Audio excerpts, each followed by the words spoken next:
went to the University of Illinois as a vocal performance major. However, I guess I wasn't quite sure what that was.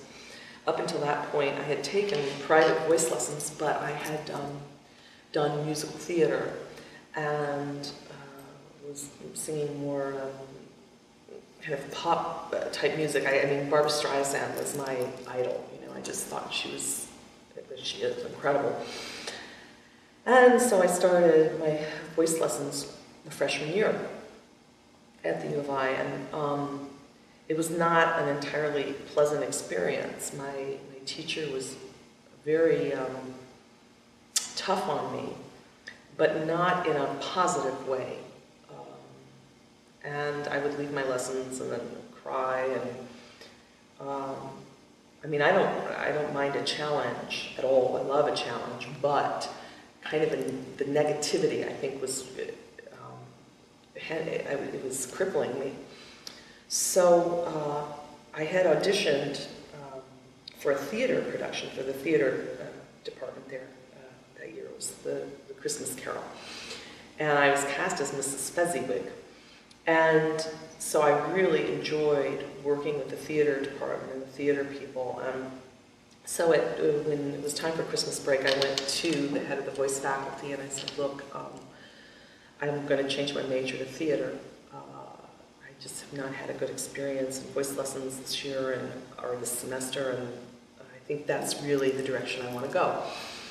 And her name was Frances Crawford, and she said, no, are you sure you want to do that? I said, yeah. And so I went home for Christmas break, but a letter arrived from the U of I while I was home, telling me that I'd been granted what they were calling the Talented Undergraduate Scholarship, which was a full ride for the rest of my time there, tuition, however, only if I remained a voice major. So I remained a voice major. Of course, my father had passed away the year before I went to the university, and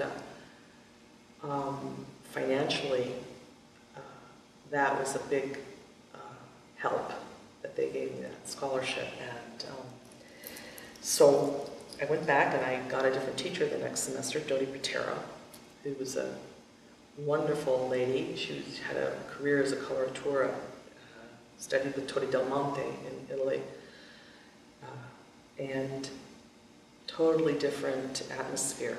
And then I auditioned for the opera. And I went to audition for the chorus, actually, but ended up being cast as Octavia in the Coronation of Poppaea, and also cast as the understudy to Carmen. That was quite shocking. So I never really made the chorus. And then I did Second Lady in Magic Flute also. But Second Lady was actually the first opera that I did there, and I like to say I was in an opera before I'd ever seen one, and that was pretty much the case. And then the whole world opened up to me, and I was hooked, and it was, I learned that, well, opera is just musical theater about on a 10 times scale, it's big musical theater.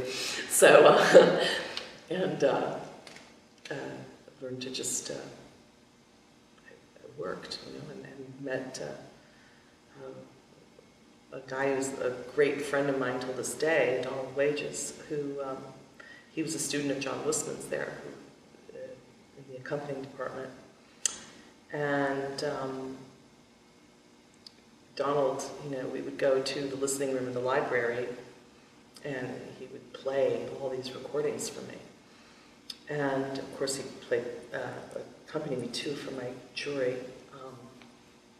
And he's now head of the accompanying staff at the opera in Munich, the Bayerische Staatsoper.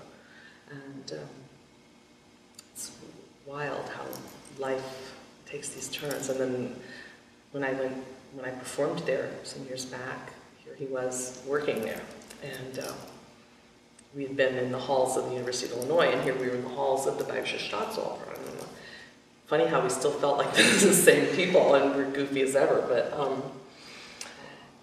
and then I met my ex-husband at the University of Illinois. He was actually my first opera stage director. He directed the Coronation of Poppaea, Tom Machen, and learned so much from him just in the history of opera, because he was a big record collector. He and his friends Scott and Nancy, they would just sit and listen to recordings for hours, and truthfully, I was totally bored, but I became to appreciate it, and now I could do that, you know, I'll sit there and listen and compare performances.